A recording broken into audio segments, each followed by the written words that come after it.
আজকে আমি কতগুলো গুরুত্বপূর্ণ প্রতিযোগিতামূলক কুইজের প্রশ্ন ও উত্তর সম্পর্কে আলোচনা করলাম। চলুন ভিডিওটা শেষ অবধি দেখবেন।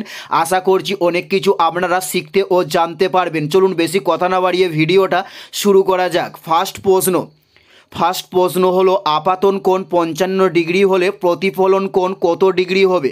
উত্তরটি হলো 55 ডিগ্রি হবে। উত্তরটি হলো 55 ডিগ্রি হবে। নেক্সট প্রশ্ন, মুখমণ্ডলে কয়টি ইন্দ্রিয় থাকে?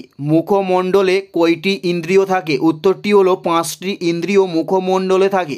উত্তরটি হলো 5টি ইন্দ্রিয়। নেক্সট প্রশ্ন, হান্টার কমিশন কে গঠন করেন? হান্টার কমিশন কে গঠন করেন? উত্তরটি হলো লর্ড রিপন হান্টার কমিশন গঠন করেন। উত্তরটি হলো লর্ড রিপন হান্টার কমিশন গঠন করেন। নেক্সট প্রশ্ন, পৃথিবীর উচ্চতম মালভূমির নাম কি? পৃথিবীর উচ্চতম মালভূমির নাম কি? উত্তরটি হলো পামির মালভূমি পৃথিবীর উচ্চতম মালভূমির নাম।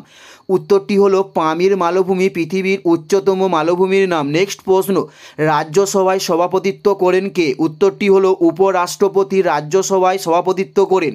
উত্তরটি হলো উপরাষ্ট্রপতি। নেক্সট প্রশ্ন, কোন মুঘল ঐতিহাসিক ইতিহাসের উপর তার গবেষণার জন্য বিখ্যাত? উত্তরটি হলো যদুনাথ সরকার তার ঐতিহাসিক ইতিহাসের উপর গবেষণার জন্য বিখ্যাত হয়েছিলেন। উত্তরটি হলো যদুনাথ সরকার। নেক্সট প্রশ্ন, কলকাতা মেডিকেল কলেজ কত সালে স্থাপিত হয়? উত্তরটি হলো 1835 সালে কলকাতা মেডিকেল কলেজ স্থাপন করা হয়। উত্তরটি হলো 1835 সালে। নেক্সট প্রশ্ন, ভারতীয় সংসদের সদস্য হতে গেলে ন্যূনতম কত বছর বয়স হতে হবে?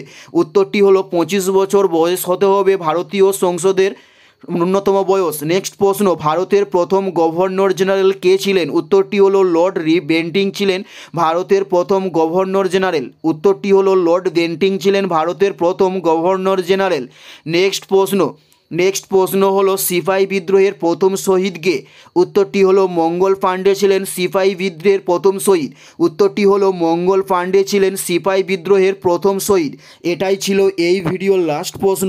আর কোন ধরনের শিক্ষণীয় ভিডিও আপনারা প্রত্যেকে দেখতে চান অবশ্যই কমেন্টে লিখে জানান। পুরো ভিডিওটা দেখার জন্য আপনাদের প্রত্যেককে আমাদের ইউটিউব চ্যানেলের পক্ষ থেকে রইল অসংখ্য ধন্যবাদ। Thanks for watching.